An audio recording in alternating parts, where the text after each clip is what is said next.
Hey, so I wanted to talk about some of the stuff that I like about the Empire in general in Andor, or the way they show it. 'Cause I do actually like the fact that they show like the propaganda and the way they like dehumanize. I forget the name of them. I think they were the G. I always forget the name, like Gora, because they have they the whole way like they went about like kind of like, dehumanizing them, doing these things, so then later on they can attack and steal resources from them. I think it does a really good job at just explaining the real like interworkings of the Empire, and really helps set things up for, I think, even just like seeing the old characters again. I think helps really set up for the season. I know some people didn't love some of the pacing, like the child's weddings. I mean, her daughter is still a teenager, so I'm guessing it could be considered like a child wedding.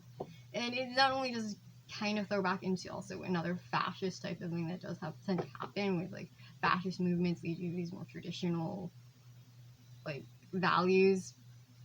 But it was interesting though seeing like anyway also like the parting that you do see with the senators, because it really does show that the people who have the most power have the tendency to be least impacted, and so they're still partying and living very similar. In fact, you even see this in the Mandalorian, where I think I don't want to spoil the Mandalorian, but there is a part where they talk about like some of the senators originally, like they didn't really care very much. They were senators for the Empire, they're senators for Republic, they're senators for Republic again. It's not really like an important thing to them, like who they're serving. And I think these pre-existing issues do anyway are part of what really led to the rise of the Empire anyway, because the Empire didn't create these problems so much as they kind of like intensified pre-existing issues. Like the Separatist War was basically like, if I'm remembering correctly, it's the core worlds are being taken care of a lot better, whereas the outer worlds were overtaxed, weren't represented, weren't taken care of. And so there were a lot of problems that led to that war. It wasn't just Empire being there. And it's probably even why later on the First Order comes back in too, because they didn't really take care of some of the issues though after the rebellion that were the pre-existing things that caused the Republic to collapse to begin with.